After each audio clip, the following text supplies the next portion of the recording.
What's up, guys? Welcome to Blue Presents a podcast where I discuss all things music. And today, my very special guest is Nick Bailey of Young Ghost.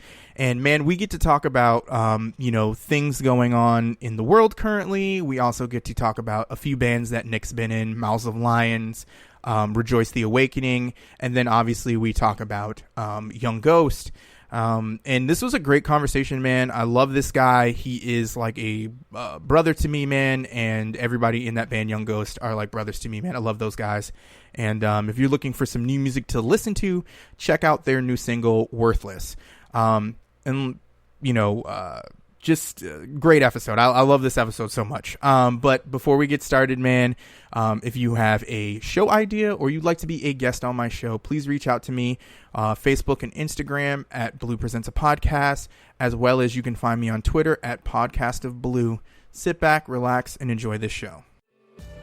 Hey everyone, AJ Pelletier here, and I'm here to talk to you about my podcast, The Roads We've Traveled. It's a podcast where every week I talk to guests and friends from music, art, comedy, and more about their journeys through life, their struggles, their joys, and everything in between. You also get to know a little bit more about me and my journey as well. So if you like podcasts about good conversations about life, or maybe you're just looking to relate to somebody about some things you may be going through as well, then The Roads We've Traveled is the podcast for you. Subscribe to us today on Spotify, Apple, and Google Podcasts, or wherever you guys get your podcasts from. Check us out and subscribe to us on YouTube. And check us out at facebook.com/Roads We've Traveled Podcast. All right, everyone. Thanks.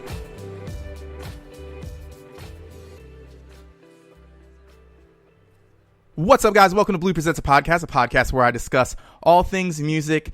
And today on my show, I have Nick Bailey of Young Ghost. How you doing, Nick? Good, man. How are you? We were just talking a little bit before, so I'm good as I could possibly be. So Nick, like everybody who comes on my show, the first question I have for you, what are your top 5 artists, man? I guess I'd have to do like of all time, because I do listen to a lot of different stuff, but of all time, probably Under Oath. You want me to just list them, or like? Hey, man. Give me what you got, man. However you want to do it.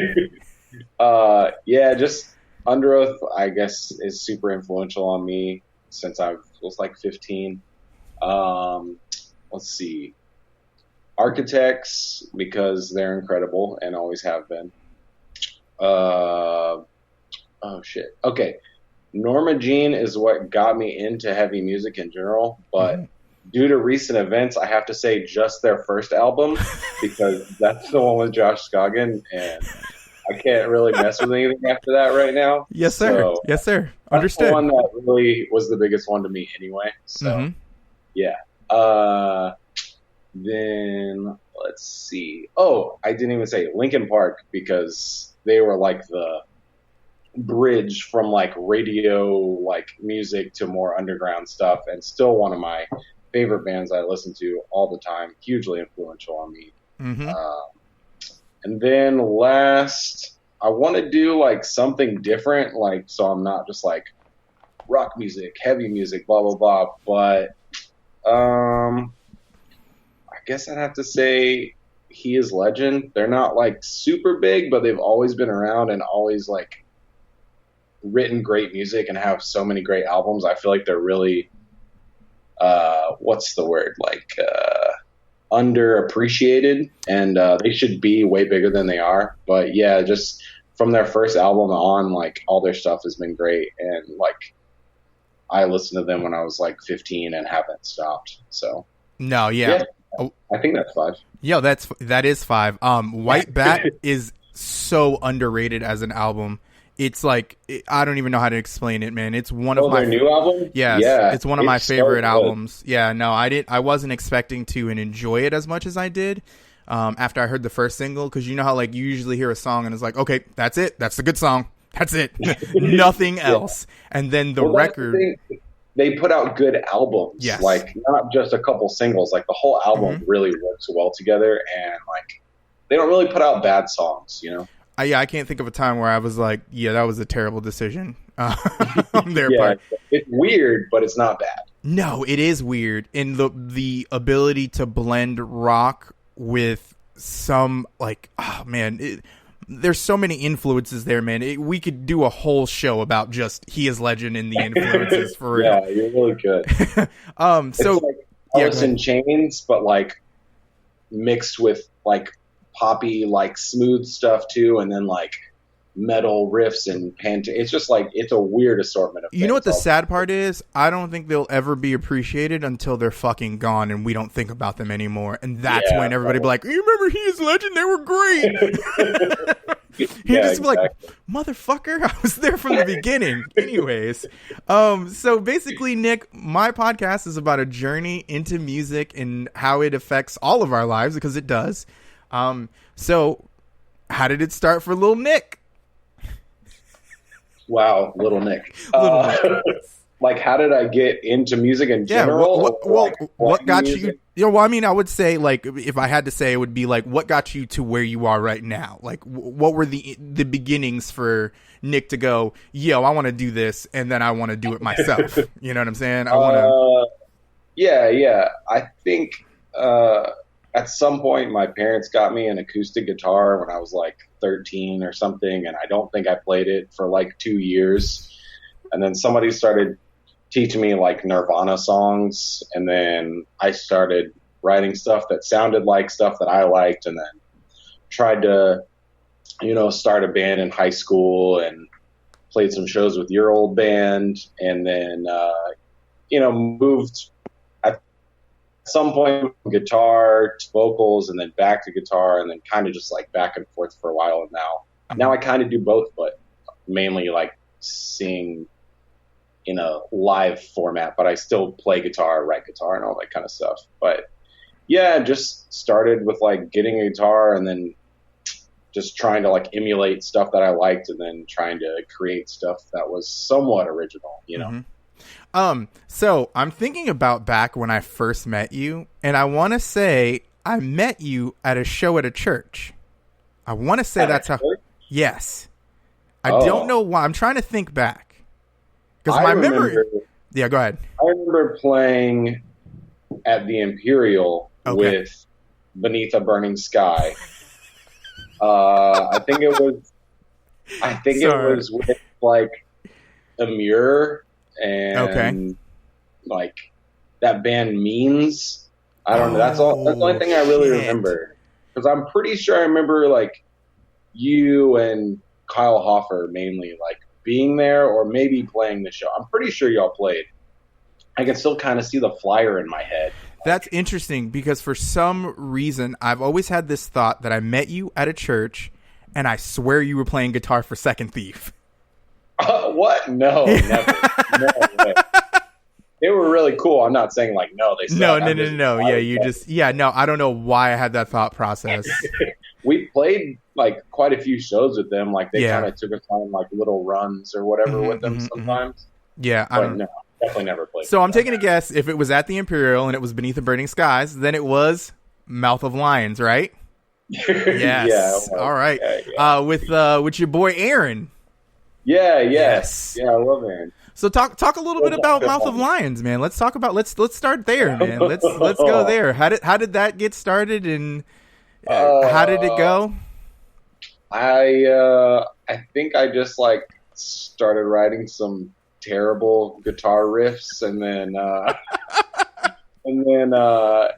Aaron like started screaming over them, and then found somebody to play drums. And I don't think we had we had our friend Mike who started playing guitar, but we didn't have a bassist for like 2 years or something. I think we would just play shows without a bassist, and it definitely sounded terrible. I gotta ask why in Florida it is hard to nail down a bassist, because usually whoever plays bass used to play guitar. I don't know. It's like somebody that plays guitar, you don't want to like. They feel like you're demeaning yourself to play the bass instead. They're like, well, it's just guitar but easier. But I mean, it's not really. But I guess in like a lot of metalcore and like heavy music, it kind of is, because it's sort of dumbed down a lot of the time. But yeah, we just didn't have a bassist, and like played through some little like Line 6 amps and played like 3 songs at our first show, I think. But yeah, it was just not good. Hey man, I bet you look fondly back on it when you were in it in the moment, and we were like, Oh you know, yeah, it was tons of fun. Yeah. But, yeah. I mean, we wrote like 7 or 8 minute songs towards the end, and just like went on like jazz odysseys in the middle, and like all this weird shit. I don't know why we did that, but yeah, that was the first band. Yeah. I think back to Beneath a Burning Sky, and I think about how many deathcore bands we were ripping off at the time, because literally Kyle and AJ were just stealing other people's riffs and then just putting it together. I mean, hell, there was one song that they clearly lifted from Knights of the Abyss. Oh, we played with them one time. Yeah, I remember that. No, they yeah, were just like sweet picking in every breakdown. Pretty much. And that was all you did back then. Yeah. Oh my god. It just, I don't know, it just brought me up. And then I couldn't help my song titles were straight trash. Still are straight trash sometimes. Really long song titles or like No. I had garbage ones like someone. 9mm versus the Zombie, which was a Resident Evil reference. Then the end of the end. That kind of shit. Yeah. Wow. I'm over here. That makes you think. I was about to say, I'm changing the world over here with these song titles. I think the really long, silly song titles was my favorite era of like music in general. Just like weird inside jokes or TV references or movie references that no one else got. I think those were really funny to me, and I kind of wish that would come back a little bit. I was I don't know if you watch what do you call it? YouTuber by the name the Punk Rock MBA. Yeah, I've watched a lot of Yeah. stuff. He makes so many references to wishing those scene days would come back, which would be awesome. Because I'm be honest with you, bands like See You Space Cowboy make me feel like that could be a viable thing again, because that's kind of coming back. Yeah, they're really good. No, they are. Chamber is also sort of in that same vein of like, the like kind of mid 2000s chaotic sort of sound, like metalcore sound. I love that, and I'm so glad that it's kind of making a little like comeback. Yeah, man. It's one of those things where bell bottoms came back into fashion in the early 2000s. It's the same thing now, man. It was just like, hey, we forgot about how cool this was. Oh, bro, I would love if someone came back and did like old school Atreyu songs. That would be awesome. Jeans, but like at the bottom, they're bell bottoms. Yeah, and with like Converse. Yeah, that was like every band. On exactly. Yeah. I remember the first time when I was 16 and I went to a show where I grew up here in Springfield. Well, I don't live in Springfield. I live in South Hadley, which is outside of Springfield. But nonetheless, when I first went, everybody had lip rings and tight jeans from the moment, and it didn't matter what it was. And then the other thing too, short vocalist, which that was a thing at one time. Why was everyone like under 5'9"? I don't know. Yeah, it was like always like a small dude just like screaming. Yeah. I don't know. That was a weird trend. I don't know why that was a thing. It's hilarious. But so for Mouths of Lions, right? Yeah. And then hold on, I'm trying to figure out this progression here. Was it right to Rejoice the Awakening? Oh my god, these band names are so bad. And the bad thing is, like, I came up with them and thought they were great at the time. So I'm not gonna lie, Rejoice the Awakening holds such a special place in my heart with so many songs that I still listen to. I have them like when you buy a phone, right? And you have like storage on your phone, and I have like Spotify, I have like other music services, but for whatever reason, I always have to have physical songs on my phone, and every time Rejoice the Awakening EPs are always on there, because must be a very low bar that you've set to get onto the phone. No, man, it just to be honest with you, and a lot of people don't know this, Nick is like my literal man crush of vocalist, because I absolutely love what you do as a vocalist, as a singer, as a screamer. So there's a lot of love between us two, because I just love what you do, man. I love what you do and appreciate what you do. And I feel like, especially with your songwriting style, to me, I always get something out of it. You know what I'm saying? So I love it. And even though sometimes I may not understand, because I remember one time I asked you about a song and you were like, what? Like, I think it was something, I asked you about your dad and you're like, that is not what that song is about. Oh, yeah. Yeah. Sometimes it's like very straightforward and sometimes it's like not at all. Exactly. But I got something out of it, and just listening to what you do and what you do now, I can't think of a bad song in my mind that you've written recently. You know what I'm saying? But for me, I feel like you as a songwriter really started with Rejoice the Awakening. I feel like you knew who you were as a vocalist and you tapped into that. Can you talk about that time in Rejoice the Awakening? And I understand now you may not share that same mindset you once had in Rejoice the Awakening. Oh, yeah. You could say that.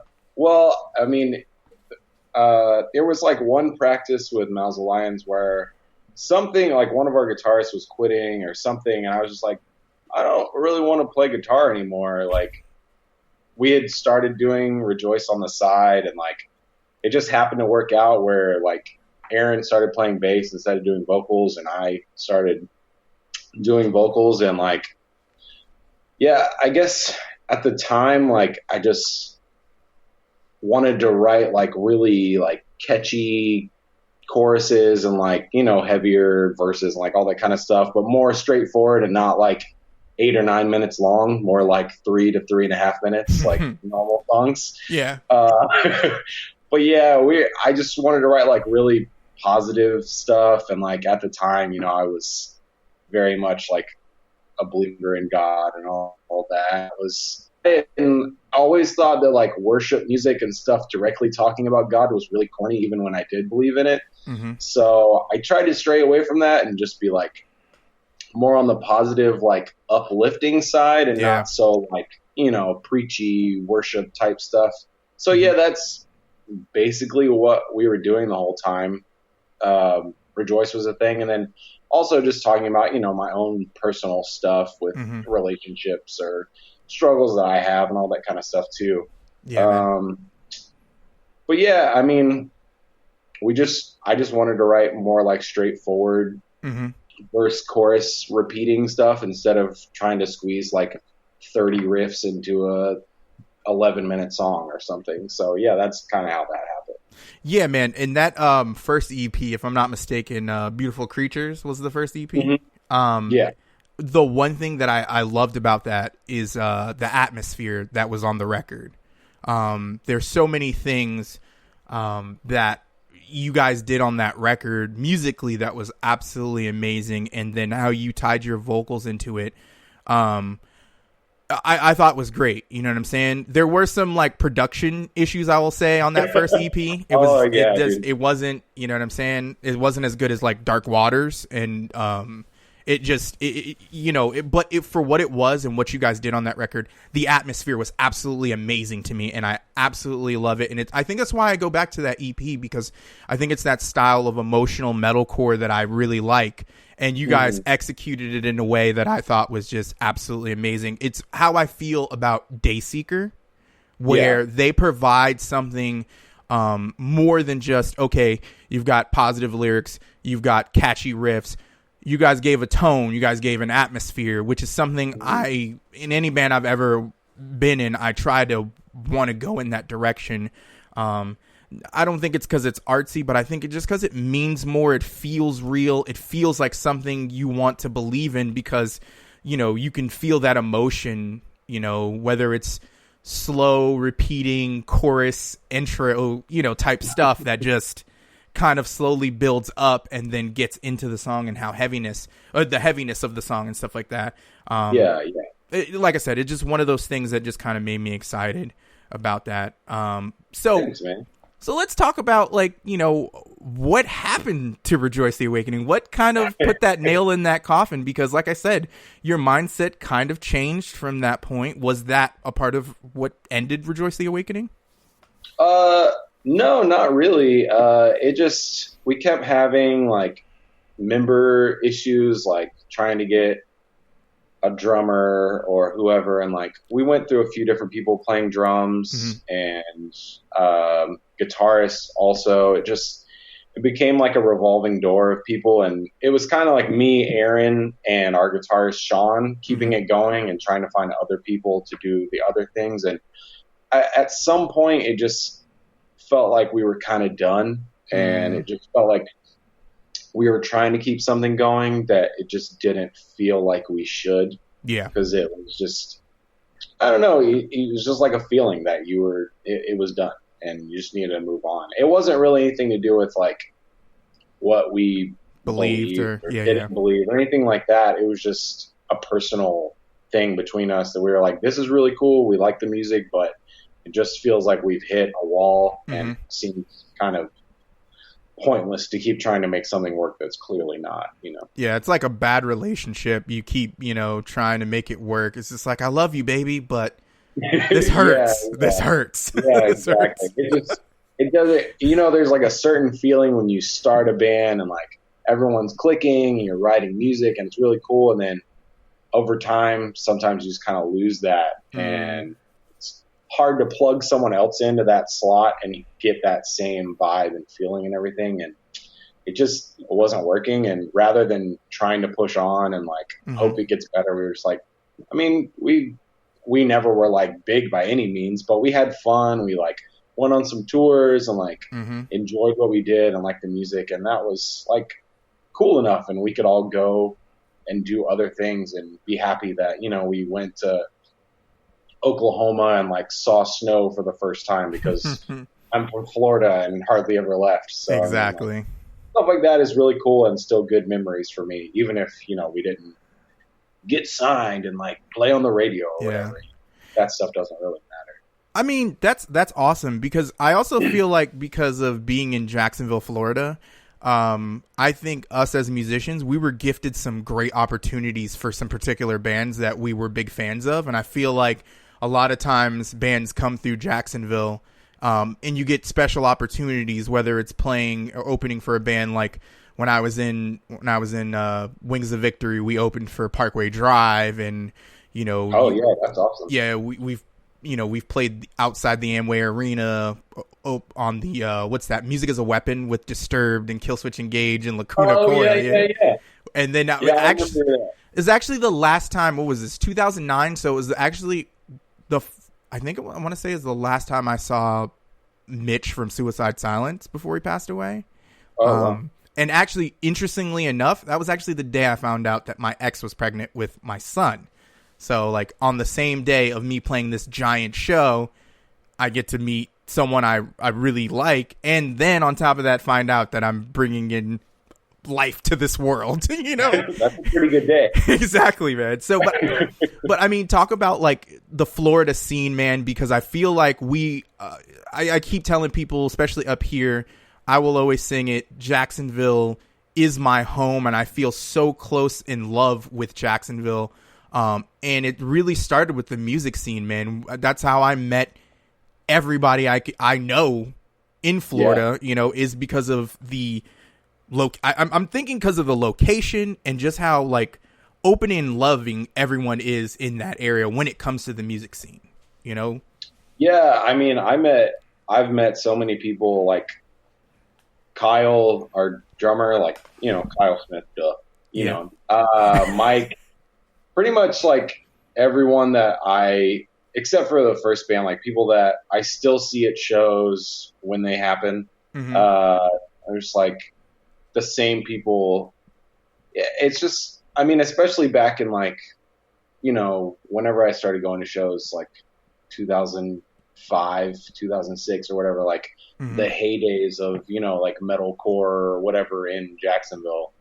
I mean, a lot of the time I was going to Murray Hill Theater, so it was a little bit different, but also like going to the Imperial a lot. Like I remember just everyone being really welcoming. You see like somebody shows up at the show and like everyone's just like going up, giving them hugs, and then like going back to whatever they're doing. And it's really inclusive. And, sometimes people say like, oh, back in the way it used to be, now the whole scene is dead and like all that. I'm like, I mean, it's not like, you're the one that's not going to the shows and Exactly. saying that the scene is dead. Like, maybe if you tried to like connect in other people, like people are still showing up. There's still sold out shows that aren't like Weezer or Blink-182 or whatever. Like, Yeah. you can still go to a great show. I mean, obviously not right now. It seems weird to talk about shows, but Exactly. But it you know, it is what it is. But I mean, to be honest with you, like I said, I feel like because of the location that we were in, we were gifted some great opportunities to play with some up and coming bands, you know, like I remember in the Fuel days, and we played with like A Day to Remember, and we played with like Attack and My Children, My Bride, and I was at all of those shows. Yes. Oh my God. Yeah. One time, my first Mouse Alliance, like we had played maybe like one or two shows, and we went up to Mikey Sierra, who was like helping run the Imperial at the time, and we were like, "Hey, can we play this show?" And he was like, "No, but I can get you into this other show for free." So we went and saw like A Day to Remember and a Skylit Drive and My Children, My Bride at the Imperial. And I feel like maybe it was the summertime, but for some reason I feel like it was in the middle of the day, and there were like 100 people there on like a weekday or something. But I just remember that and thought it was so cool. And then looking back, I was like, all those bands like blew up and got huge, but at the time I didn't even know who they were. Exactly. I remember playing with A Day to Remember, and I remember the AC broke inside of Fuel, and it was right around, I think it was a little bit either before or after the first album really hit, like hard in Florida. And I remember anytime you pulled up to a stoplight, someone was, you know, blaring that first record just disrespectfully. But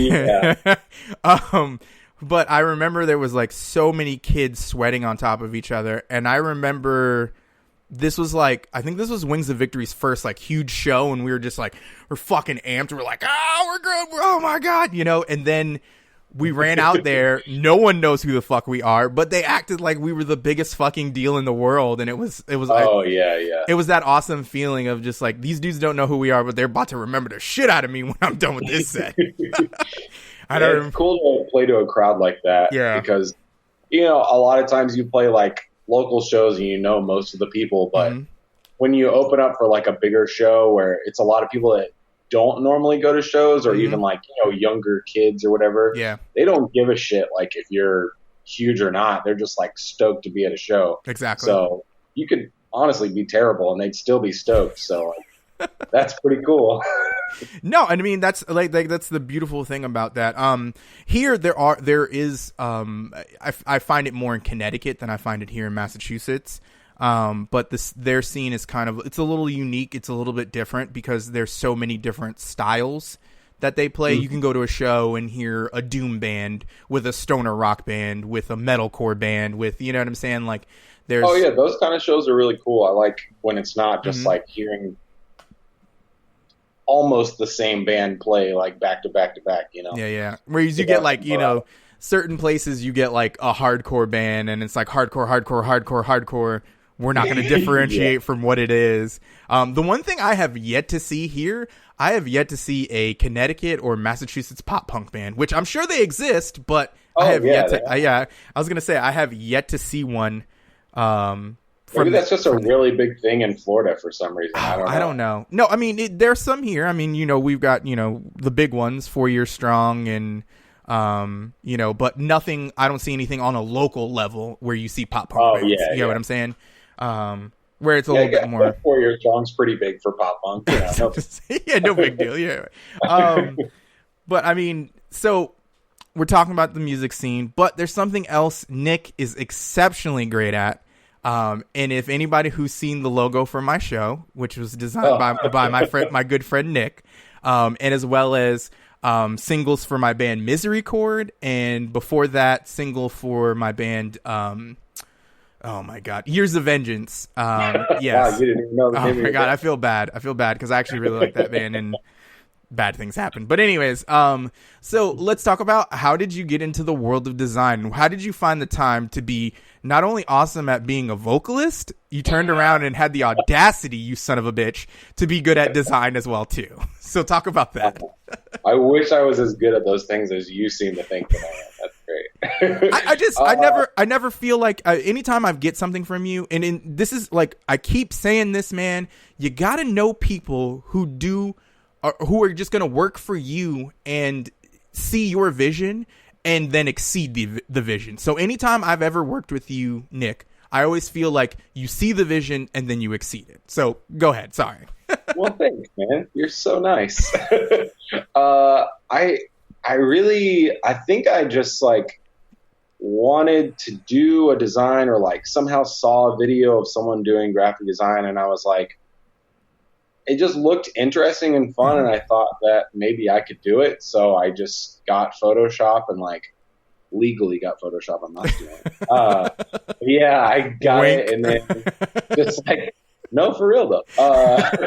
Watching like YouTube videos or like whatever, just trying to like, again, emulate whatever those people were doing and trying to like learn whatever I could from videos, teaching myself how to do things. And again, it was pretty bad in the beginning. And I look back on like stuff that I've done, just like listening to like old bands that you've been in, and be like, I don't know why I thought that was a good idea. But yeah, just like over time, just picking up things here and there and trying to get better. And then just if I, knew somebody in a band or whatever, and be like, hey, do you guys need, a merch design or this or that? And like trying to do one, probably making something that looked not very good and then trying to make it look better, or them just being like, yeah, I don't know about this right now, buddy. Keep trying. But yeah, just over time, just trying to get better, and like,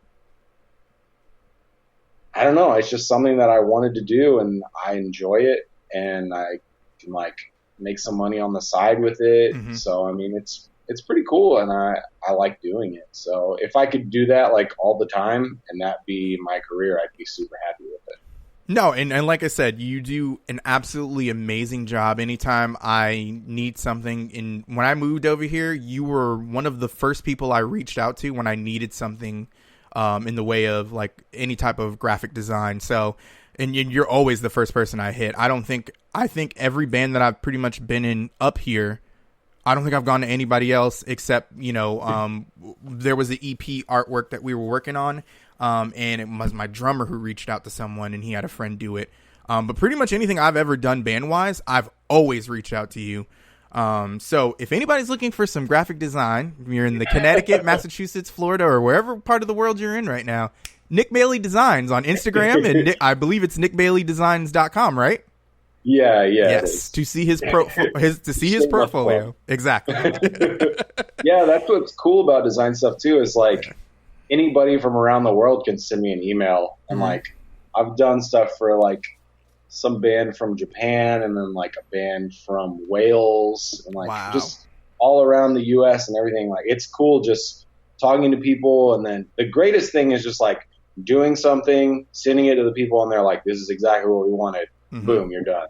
So like that happens a lot, and it's really cool just like because I love music and I love doing design. So being able to design stuff for bands that I really like is like a dream. So, I mean, that's like the coolest thing that I can do pretty much. And it's cool because I remember like when for like Misery Chord, we went and we got like some really dope photos, and I just, once I slapped that logo that you made for us on there, I was like, this is it. And the hype was on, bro. Everybody was like, yo, that picture is so dope. And I was just like, yes, thank you to the photographer. But that logo just set it off, man. It just, oh my God. I had a vision of what I wanted it to look like. And like I said, you exceeded it. And I remember like just getting feedback from everyone in the band at the time and being like, yo, this is legit. That's awesome, man. No, it was. Sorry, my girlfriend just walked by. No, it's cool, man. It's cool. I was just like, oh, you've got apparitions in your house? A little bit. No, it's nothing wrong with that, man. But yeah, no, it's just you do a great work, and I think that's cool that that not only you're providing something, like you said, you love music, so you're providing a service for people who are into music and need that last, because I think that's something a lot of people don't realize when you're in a band. Not only do you need great music, being able to record it, but you also need a great look. You need a great design. You need something that kind of makes you stick out and have people go, ooh, that's interesting. I would have, you know what I'm saying? especially with like social media and everything, like people are going to see something before they hear it, like 99% of the time. So, and with that being said, we're going to transition into your latest band, Young Ghost, because I think, wow, nice transition. Yes, I think you have done your best artwork for your own band, to be honest with you. No, it's for real, man. I mean, you love it, so why wouldn't you give the best work to your own band? And I think there's some visuals. Anytime you guys drop a single, anytime you guys do anything logo, if I can talk for a sec, sorry. Logo wise, it looks fan-fucking-tastic. So let's talk about Young Ghost, man, and talk about how you didn't come in as the vocalist. You actually came in to play guitar. Yeah. All Story right. of my life. Yeah, well, it was I Am Inseeker was the band. I know Kyle was like pretty much already talked about this on here. Yeah. But I started playing guitar because Kyle was playing drums, and he was like, I know this guy, he plays guitar, blah, blah, blah.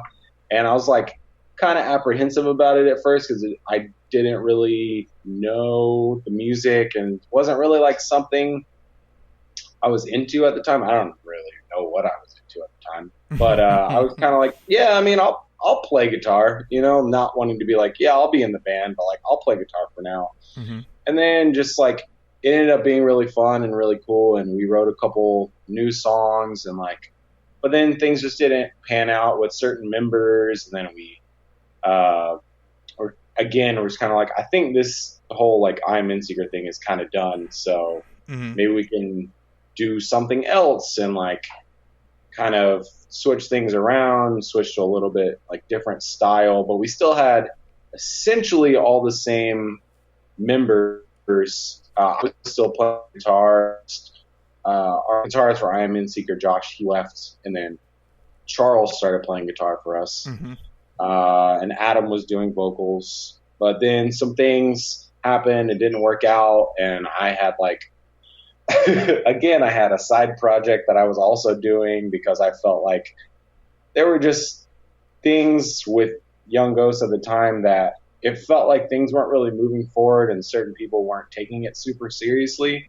So there were a lot of times where, we couldn't play a show because this person had to do this, or we couldn't practice because this person had, whatever to do, which totally legitimate reasons. It's fine. But like, I guess I'm just the type of person that like, if you're going to do something, like I just want to do it and not like, exactly. Yeah, maybe we'll practice this month, like that kind of thing.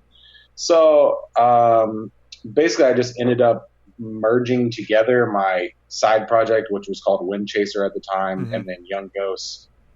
We had like 3 guitarists for some reason. Yeah. That's when Craig was in the band. Yeah. Yeah. I was just like, hey, 3 guitarists will be cool. No big deal. Everybody does that. But yeah, it was just like way too much. And then I was doing vocals again because our vocalist left. And yeah, just sometime between like Rejoice and like all of that, I just kind of like, I wouldn't say completely changed my outlook on like lyrics and all that kind of stuff, but definitely had a different belief system now and like write about different things. So I guess it seems sort of jarring, a transition from one to the next, but it was over like a series of years. And obviously as I get older, my ideas and stuff change, and it seems drastic, but I think it's been gradual. And Kyle and I have kind of gone down similar paths of like, at one point being super involved with church and like into God and all that kind of stuff. And then now like definitely not. So yeah, it's just been like, I guess seems like a big change, but it's been gradual over time. And now I feel more like free and open to talk about things that I want to talk about and not trying to,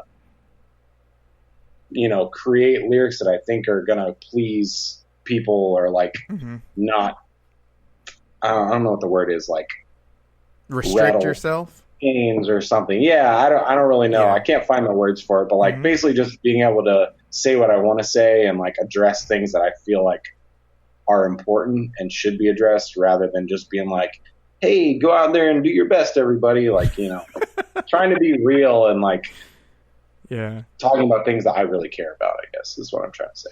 No, I mean, and that makes perfect sense. The other thing too is like, I mean, it's just a personal growth that you had to have in yourself. And I think sometimes when we are raised a particular way, we don't want to see other sides of things. And unfortunately, sometimes you have to step out of things. And even as artists right now, like you'll hear a song that you just did and you're like, oh shit, this is the dopest thing ever. But there's somebody else a producer or another member who might hear it and be like, this could be better if we added, but because we're so strict on ourselves, like, no, shut up. This is, you know what I'm saying? You put yourself in that box because you're not willing to expand your mind. Whereas, you've always been an inviting, welcoming person to me. And I've never felt a hostility for you. The mindset, it didn't really matter. I mean, you've been Nick the whole time to me. You know what I'm saying? Whether it was, Nick in belief, whereas now Nick believes whatever Nick wants to believe. You know what I'm saying? And that's a personal choice, man. And I'm not going to knock anybody. That's the beautiful thing about the life that we are able to live. We can make our own decisions. We can think for ourselves instead of letting things or people or religions tell us what we need to believe. You know what I'm saying? Yeah, exactly. And it's not knocking people who. It's not knocking people who. Sorry, no. It's not knocking people who are into religion. Everybody needs a strong foundation. You know what I'm saying? Certain people needed those things at the time where you didn't have anything and you need something. So that's not to knock that, but also at the same time, we have to grow as people and we have to sort through the bullshit, if you will. Oh yeah, for sure. Yeah, I don't feel like I'm, a completely different person or anything. I feel like I'm still the same person. It's just I don't, have certain beliefs that I did, but I still try to, treat people with respect, live a moral life, and all the same things that I was doing before. I just like might say fuck now instead of frick or whatever, that kind of like dumb Christian stuff that people do when they're younger. I mean, that's the only real difference to me. I'm not like going out doing drugs and, murdering people or anything. Exactly. It's just I'm still trying to be a good person. Exactly. Because I want to be a good person, not to like please God or my church or just parents, being a human being to other human beings. Yeah, exactly. And that's an amazing, like I said, it's an amazing thing about life that we live and stuff like that. So, but anyways, not to get off on that topic too much because we're heading over somewhere, man. Believe whatever you want to believe. Be happy. Just be nice to other people. How about that? Yeah, that works. Exactly. Yeah. So pretty much you guys, the first EP, which was to me absolutely just amazing right off the bat. The songs on that album just, oh man, life changing. And I remember, when I was working where you're working now at DK. Got out DK Wholesale Florist. Exactly. We bout that flower life. I remember Kyle was just like, yo, Adam's gone, Nick's on vocals. And I was like, yes! I was like, yes! Give me what I want. And then he played the first song. I want to say it was Fiend. I want to say it was. Oh, yeah. That was the first one. Yeah, I want to say it was Fiend was the first one. And I was entranced from the moment on. And then it seems like every, in the episode that I had Kyle on, we talked about going away from putting out EPs and albums to you guys dropping singles, which once again ties into your design thing, man. You can help your band out in the sense of every single that you guys have dropped recently has its own unique look, has its own unique feel, as well as unique merch as well too. That talk about like some of your guys' thought process into making every single feel like you're dropping. I mean, you are dropping that hot fire, but you guys also make it feel like you're dropping that hot fire. Yeah, I think just the way that with streaming and the way that things are with music now, like this is just my opinion. I'm not like an expert or anything, but it just seems like unless you're at a certain level of popularity where people are going to go like buy your album or like listen to it a million times or whatever, it just seems like singles make more sense because even me myself, like people have such a short attention span. Like if I hear a new song, then if I really like it, I'll listen to it for a couple weeks and be like, okay, where's the next one? You know, like I'm ready to hear something new again. And maybe that's like an indictment of our culture now or whatever. I don't really know. Yeah. But if you drop an album, you know, generally bands do or used to, you know, every few years, 2 to 3 years, you drop an album of 10 songs and then you tour on that for however long and like hope that people are still listening to it by the time you drop another one 2 or 3 years later. And it's just like when you have every song that exists on Spotify, people probably aren't going to like listen to the album you put out 2 years ago as much as they did, you know? So it kind of is diminishing returns at some point. So it's actually mainly me that has like pushed everyone to be like, hey, because everyone wants to like put out an EP. I guess it's just like a mindset that like putting out an EP or an album or whatever is like a big band thing to do or whatever. Yeah. Which I guess it is, but with the way that things are changing now, it just makes more sense to me to put out a single every 3 or 4 months rather than put out an album and then wait, you know, a year to a year and a half and then put out another album, because you're kind of keeping people engaged through all of that time rather than just dropping a bunch of stuff. People listen to it for a couple weeks and then they move on to something else. You know? Exactly. It's a slow build if you really think about it. You guys are slowly building, if you will. And then eventually, once you drop 4 or 5 singles, that basically is an EP. And then hopefully, if you've been dropping those songs, you're recording more and then can drop those right after the other one. So it's like a continuous stream of new music rather than like one lump sum that people listen to for a little while and then get bored of it.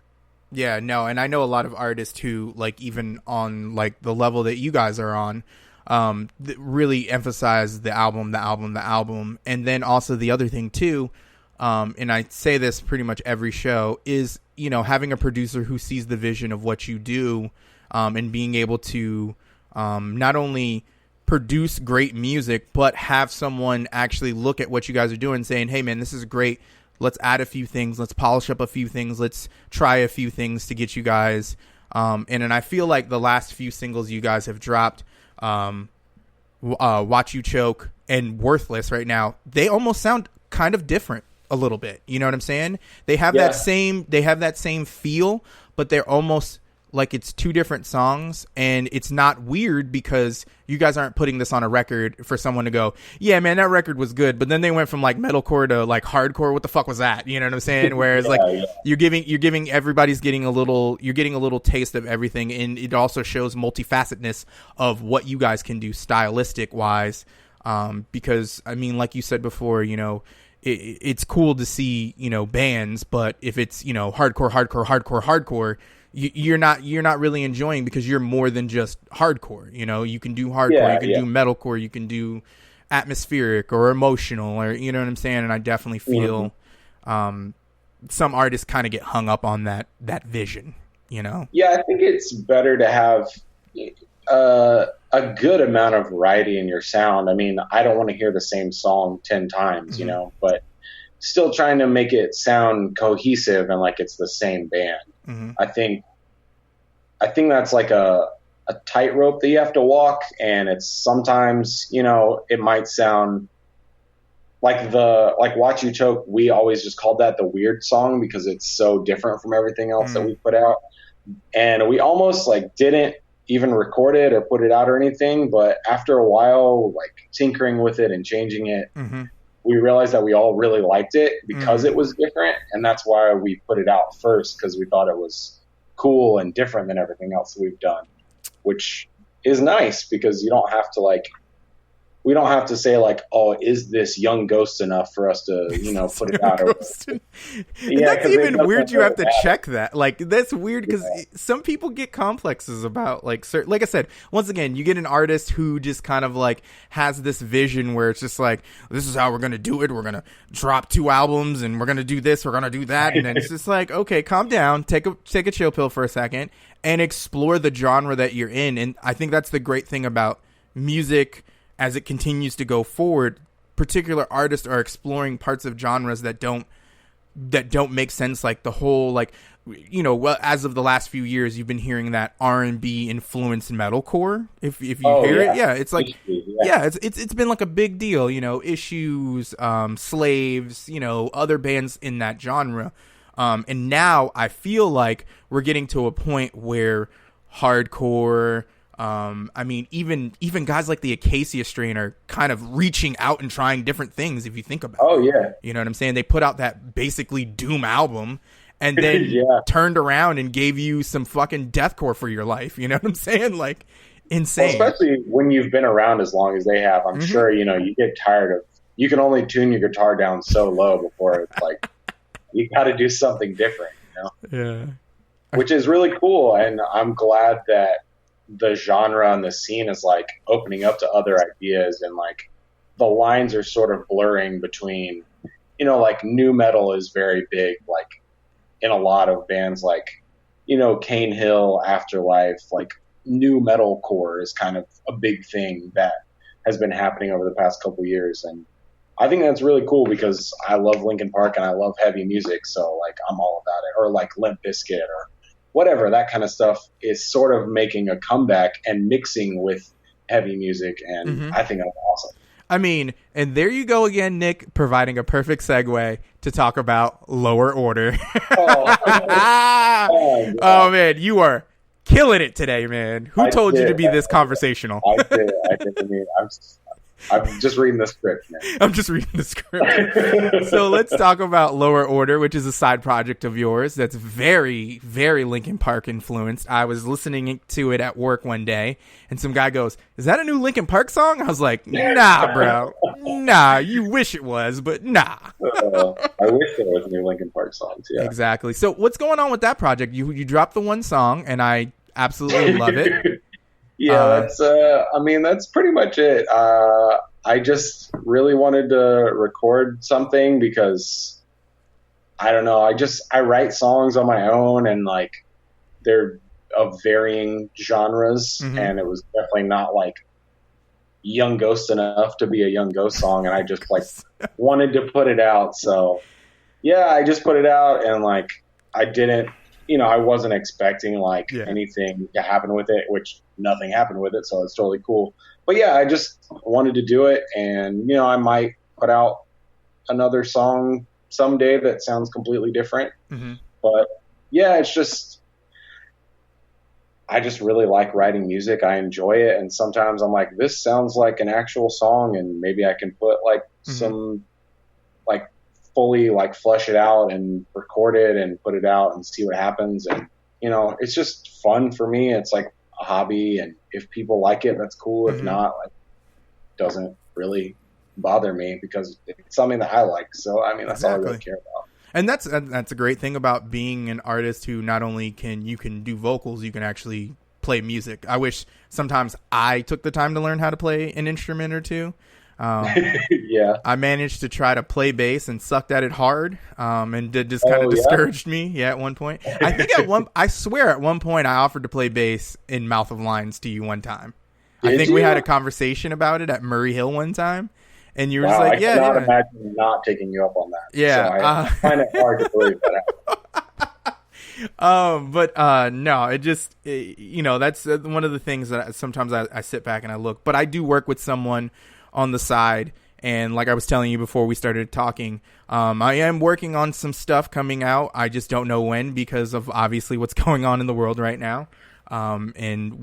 We've got a couple of ideas. I'm actually going to step into something I've never done before as well too. Something a little more aggressive, and I don't. Going that way. I mean, yeah, I'm doing. I've done the deathcore thing, I've done the metalcore thing, but I don't think I've reached out into like anything I would say hardcore-ish. So Okay. it's gonna be a little different. A little different. That's cool. Not Awesome. not different for me, but not different in the sense of music. I mean, it is. Oh yeah, I mean Yeah. everything's been fun at this point. Exactly. But Might as well do something you want. you brought something up there when we were talking about you doing lower order and stuff like that, where it was like the new metalcore bands, if you will. And one of those bands that I think that's really kind of like the forefront of that right now is like Code Orange. And I've seen them, I've seen them a bunch of times now, especially because I'm a huge wrestling fan, and for whatever reason, Triple H is apparently a huge fucking fan of these guys. Wow. Yeah, and they opened the most recent NXT pay-per-view with them playing I can't remember the name of the song. That's cool. I didn't know that happened. Exactly. Yeah. And that's not the first time that they've opened for an NXT show. I believe they did that for Aleister Black, because Aleister Black's theme song is an Integrity song by Integrity. Yeah. And the vocalist came out and did it with Code Orange live, and it's kind of dope. It's kind of a dope song for like a dark character and stuff like that. Once again, man, music and the style of music that we like, it works for a lot of different things, not just for, being an awesome kick-ass band like you're in. It can work for things like wrestling, Yeah. My old band Rejoice, we played at like a semi-professional wrestling match one time. It was super awkward, but it's one of those things that, like, looking back is like a really fun memory. But yeah, it was just like, they didn't know what was going on. We didn't know what was going on. And there were like a bunch of like redneck people watching us play and not liking it, for most likely not liking it. That sucks. But it was a cool memory, so whatever. We've got an independent wrestling company here called Battlefront Pro Extreme, and they are doing bands with wrestling. So you'll go to a wrestling show, you'll get an opening band, you'll get some matches, you'll get a band in the middle, you'll get some more matches, and then sometimes you get a band at the end. It's kind of like That's awesome. Yeah, it's kind of a super cool mix of like wrestling with music, and it some people are into it, some people aren't, but I think it's a good combination. You can take my $15-$20 right now because I'm getting best of both worlds here. I'm getting music and wrestling. You know what I'm saying? Yeah, it's kind of forcing the music fans to watch wrestling and forcing the wrestling fans to see bands perform. So maybe they'll each get some fans. Exactly. Like, crossover. Spread the love. That's what it is. Yeah, exactly. But anyways, before we get out of here, man, you're doing awesome stuff with Young Ghost, and then obviously because of what's going on in the world, you guys are having to slow down as it pertains to shows. Yeah.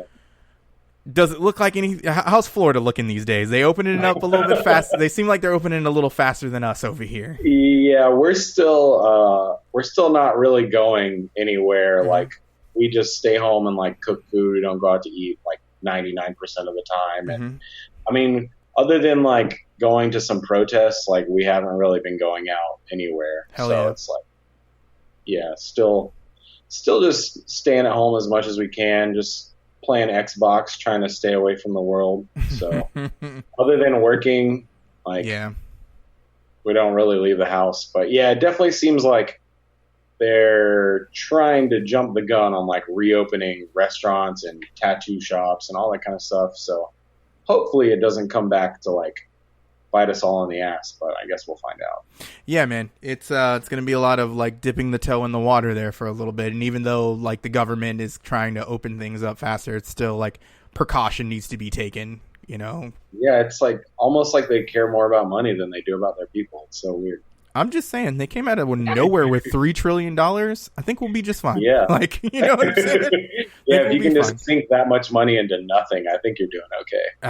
Anyways, but, so. A political podcast now? No.